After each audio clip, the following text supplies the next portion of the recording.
everyone, it's Sharonda from Pay Your Weights, and today I'm going to be reviewing Pose Season 3, Episode 4, Take Me to Church, okay? How did you know that I needed something from the Lord today?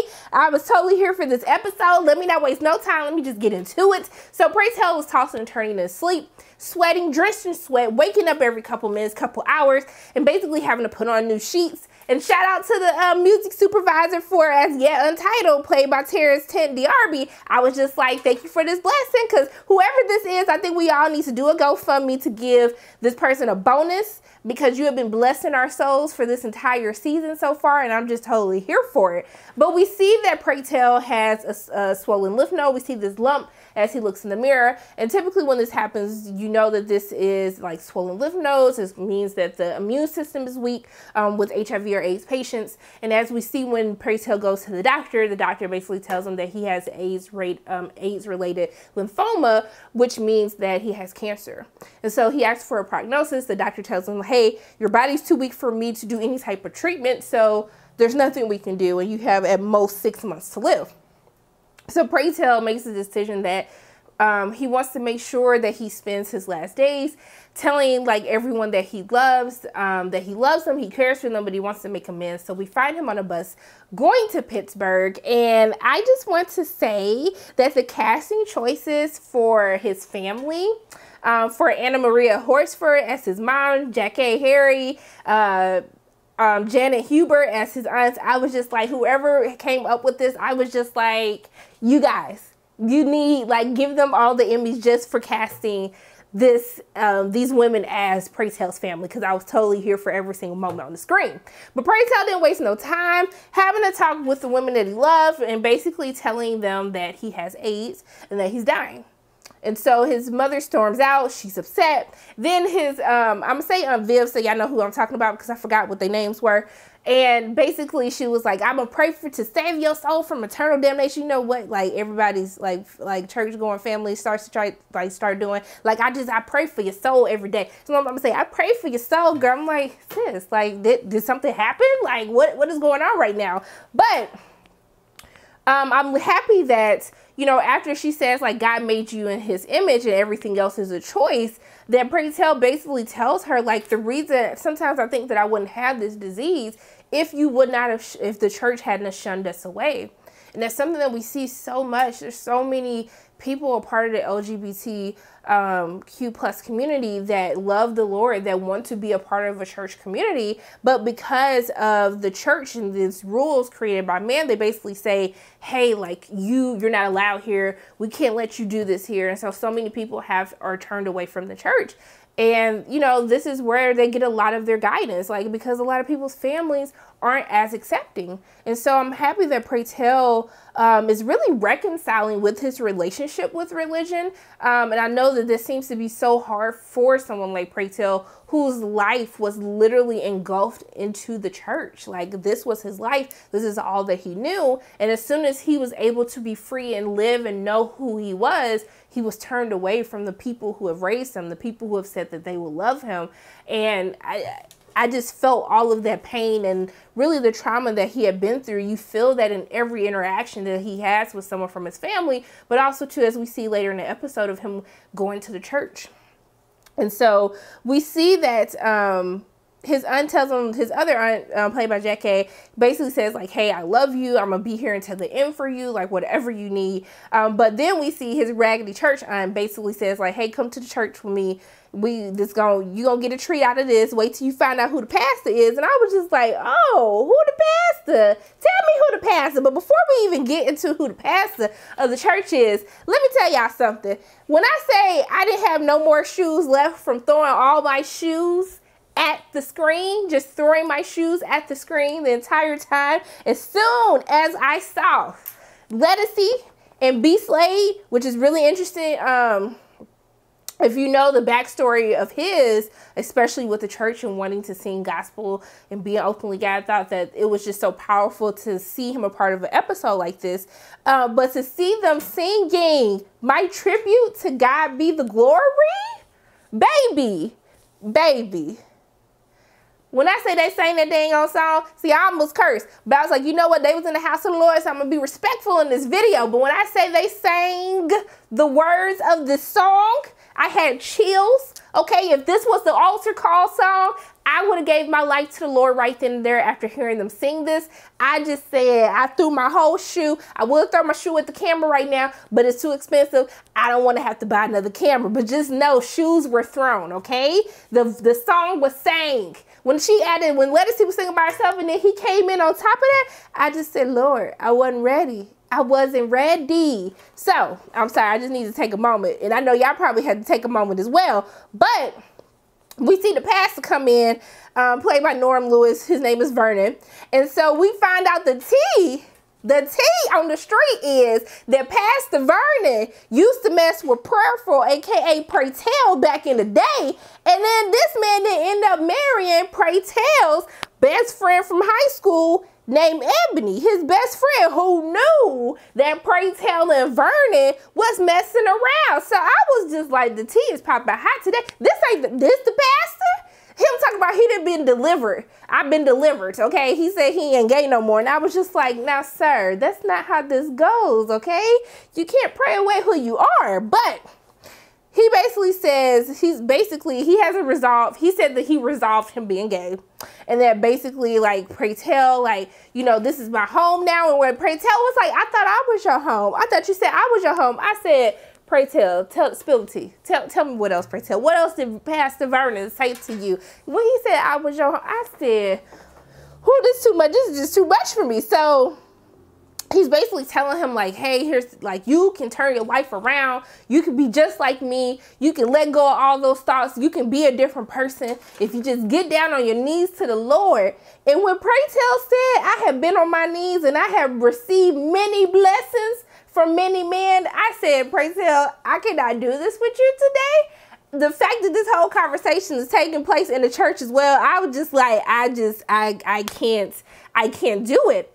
But essentially, Pray Tell ends up telling Pastor Vernon that he is dying, and then he invites him to dinner. He was just like, I don't think that's a good idea. And I was like, Pastor Vernon, I don't think that's a good idea either. I think Pray Tell is trying to give you an easy out, and you just sitting up here you just blind. So he started quoting scripture, and I hate when people do this because, like, you know, some church people, and Daddy, if you're watching this, don't be showing this to Mama, okay? Because then I'm going to get in trouble. My parents are super religious, y'all. So when I get into the whole quoting the scripture things, like, just think that I was a child that when I would get in trouble, that my parents would read scripture to me. Like, they would make me read Romans chapter 8 when they say people who are disobedient to their parents are worthy of death. And I was like, you gonna kill me? You gonna kill me because I talk back?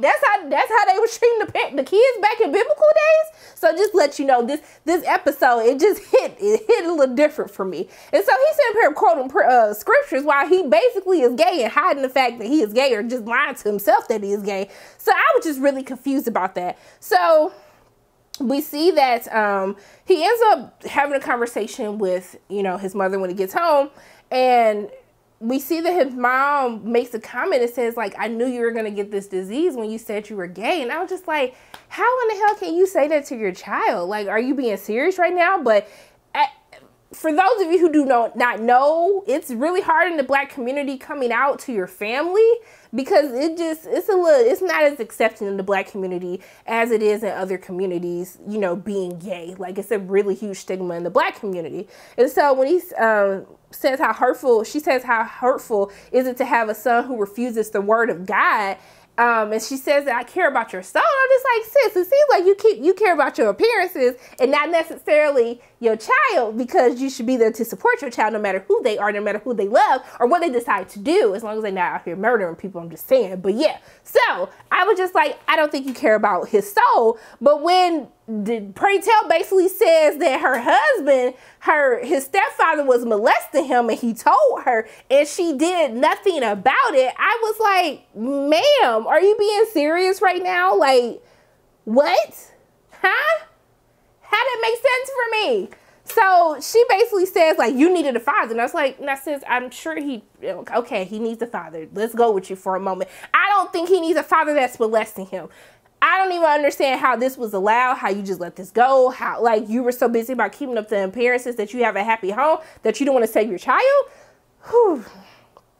child, I could not. So she basically said, like, I needed a man to provide for us. And I was just like, sis, I understand, like, in your mind, this makes sense.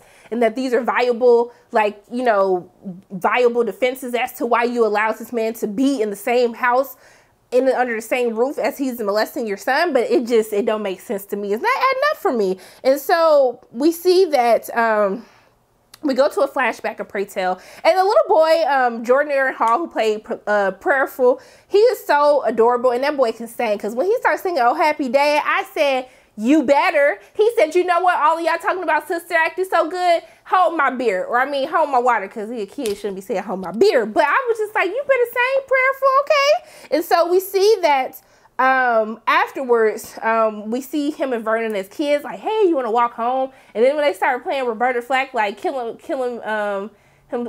me softly with his song, I was just like, okay, go ahead and get your kiss. And you saw his Raggedy Church saw the kiss from all across the far, so they already knew that Pray Tell or Prayerful was gay. So I was just confused as to why is everybody having this crazy hoopla about it today. But we go back into the present, and we see that he ends up having dinner with Vernon, Pastor Vernon, and his old best friend Ebony from high school. And I was just like, this can't be a good idea.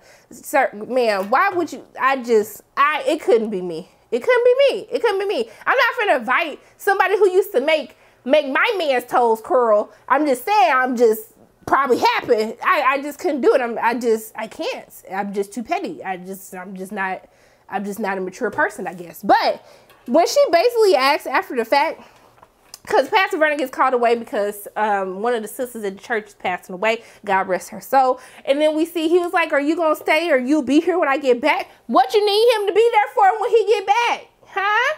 Why? But when we see that Miss Ebony, First Lady Ebony, baby, when Ebony said that the kids are 5 years apart because he wouldn't lay with her for 5 years, I said, ma'am, what? You was with your husband for a whole 5 years and you didn't get you none? For a whole 5 years? No special occasions, no birthdays, no anniversary, like no good offering collection plate day at the church. You weren't getting none for 5 years and you stayed with your husband? That's in the Bible that is in the Bible that you're supposed to make sure that you're taking care of your significant other. Whew. And then when she said, basically, she's like, that's what a marriage is, for better or for worse, sticking by your man. I said, sis, I don't know what marriage that you're speaking of, but I know in my marriage, whenever I want some, I'm going to get some. And I'd be damn sure that we ain't going to go 5 years without having sex. I'm just saying, and I can say that because it's in the Bible. My parents are watching. When you marry, you're supposed to be getting pleased by your significant other. And I dare y'all to show me something otherwise. So we see that she basically wants to know how she can please her man. She's asking Pray Tell, hey, I know you used to bump and grind with my husband, so why don't you show me what I'm supposed to do? And I'm just sitting here like, she couldn't have. She didn't. She did. She really did. And I'm just like, sis, I don't think you need to be in this marriage. I mean, I don't even need to know the whole backstory of everything, but just off the strength that your husband wouldn't lay with you for 5 years, that was grounds enough for divorce. That was grounds for divorce right there. Okay, like the year, I mean, hell, a week, and we would have been in grounds for divorce. Okay, I'm just saying, that's just my whole thought process right there. So when Vernon comes back, after, you know, Ebony ends up running out because somebody, the baby was crying. I was just like, Lord, somebody take her to the altar and just let the Lord lay hands on her to just open up her eyes, her mind, her heart, just to see the truth. But then Vernon's like, hey, like, you know, let's go for a walk. And I was just like, okay. So he takes them back to the park where they used to always go walking and tell their deepest and darkest secrets. And then essentially he ends up saying that he said he loves him. He wants to be with him.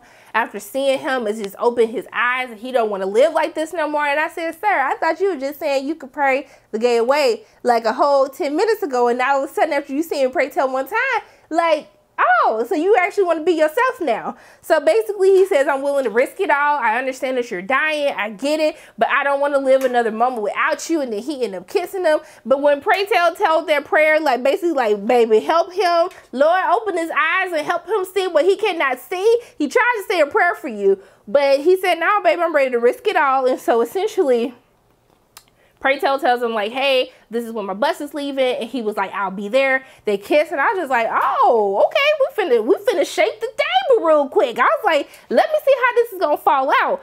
But we see that he goes back home and he has a conversation with his mom and basically asks her like, hey, I really need you to admit your faults. Like, you were wrong as well. And I really need you to be able to admit this. And so I like that she finally apologizes to him and says like, there's nothing wrong for you.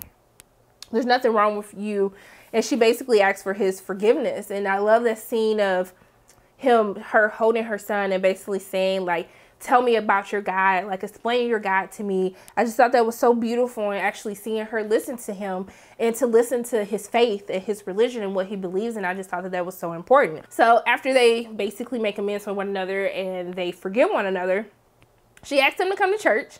And when they started singing Welcome to the House of the Lord, I said, okay, choir, y'all better sing, choir. But then they had, let me tell you something that really annoys me.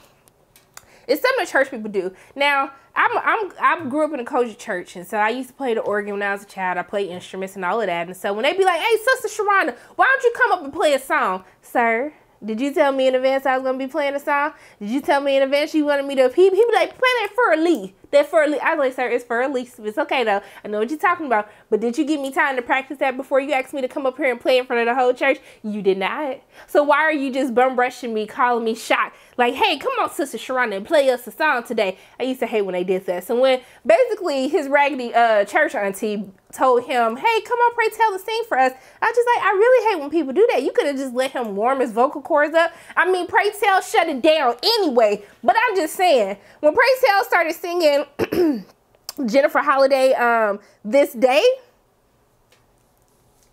baby, when I had them goosebumps when he started saying that, when he basically starts singing about how, like, I'm free and thank you for another day. Like, because every day that Pray Tell wakes up, he knows that he's unlimited and borrowed time. Like, tomorrow's not promised to him. And so just singing that song, and then you see when he was really feeling himself, you know, when they do the walk, like the walk when they singing, like, I know I'm tearing this up. Let me go ahead and get my little walk in right now, honey. And so when he started walking and Vernon grabbed his hair, I said, oh, Pastor Vernon, you grabbing hands, you being hella bold from the pulpit. Okay. Hold your man hand. Do what you gotta do. Be you. But I do want to say, Ebony, I'm very disappointed in your First Lady attire. I didn't see no church hat. I didn't see no elaborate dress. I was just like, sis, like, what are we doing? I just felt like I needed to see a lot more out of a First Lady. That's just all I'm saying. But we see Pray Tell singing, talking about trials and tribulations, like, because y'all don't know what Pray Tell done been. I mean, we know because we've watched a couple seasons, but Pray Tell has been through a lot. But I like that after church, him and the nice auntie, they basically go and have lunch after church. And essentially, I don't know why when she had her church hats hanging up that sent me so bad. I just was dying laughing. But I'm happy that afterwards she was able to tell Pray Tell, like, hey, I'm here for you. She gave him a power of attorney paper to make sure that his last wishes are carried out. But the part that sent me is, you know, he's telling how he wants to be cremated. He wants his ashes to be put in lockets to give to his family and friends so they can have a piece of him wherever they go. But when he told her to make sure that Electra doesn't get one and to tell her that she can kiss his ass from the grave, I was like, so we gonna be petty. You gonna be petty from the grave. I said, do what you gotta do, boo. But we see that he was waiting for Vernon Raggedy behind at the bus station. Vernon never shows up. I don't know if the car, because he got up when he saw a car that looked like Vernon's. I don't think that was actually Vernon, or it could have been, but we see the car drifts off into another direction. And so Pray Tell gets on the bus. He goes back. And I love that shot when we see him pass the church and then he sees the younger version of himself staring at him, going back home to this new journey. And then when we see them back at dinner with his family in New York, I just thought that it was so beautiful. But the fact that Angel made it a point to, like, plan out how she was going to burn Poppy's clothes, like put essential oils on it and then set it on fire, so whenever he smelled the scents that he would think of her, I was just like, Angel, I'm really worried about you, because that was very, like, elaborate and, like, very well thought out. I mean, it was a great idea, but I was just like, dang, that's how you really feel? I said, go ahead and do what you need to do. But I love this episode. This was another very strong Emmy performance type of episode for Pray Tell. I still feel like the intervention episode is probably what they're going to submit when it comes to the Emmys, but the whole fact of them doing an episode and tackling the role of the Black church and how, you know, a lot of people get shunned away from being who they are, even though they love God, but they still want to be able to be free and be themselves. I just thought that this was such a necessary episode, and the way that they delved into it was done so beautifully. It was so well done. Just tackled so many issues. I mean, they even talked about how people be worshiping a white Jesus, knowing that Jesus wasn't white. I was just like, so y'all just gonna preach today through this episode. I was here for every single part of it. But also, too, I did notice that Kurt Carr produced and arranged the songs, our A, B, and C selections today. I was just like, y'all really, like, y'all did y'all dang old thing with this episode. I was really here for it. I really enjoyed it. And the songs alone are just so good. The casting choices, just so well done. I can't even believe it's the final season. Y'all just gonna really up the ante like this for the final season. Y'all gonna show out like that for season 3, knowing that we can't get another season after this. It's so disrespectful, but it was needed. You understood the assignment. You slayed it. You get an A++++. Those are my thoughts on Pose Season 3, Episode 4, Take Me to Church. As always, my name is Sharana from Payroll Waits, and if you like what you saw today, make sure you hit the like button, hit subscribe, share this video with your friends, and make sure you hit that notification bell. And I love you guys 3000. And until I see you again,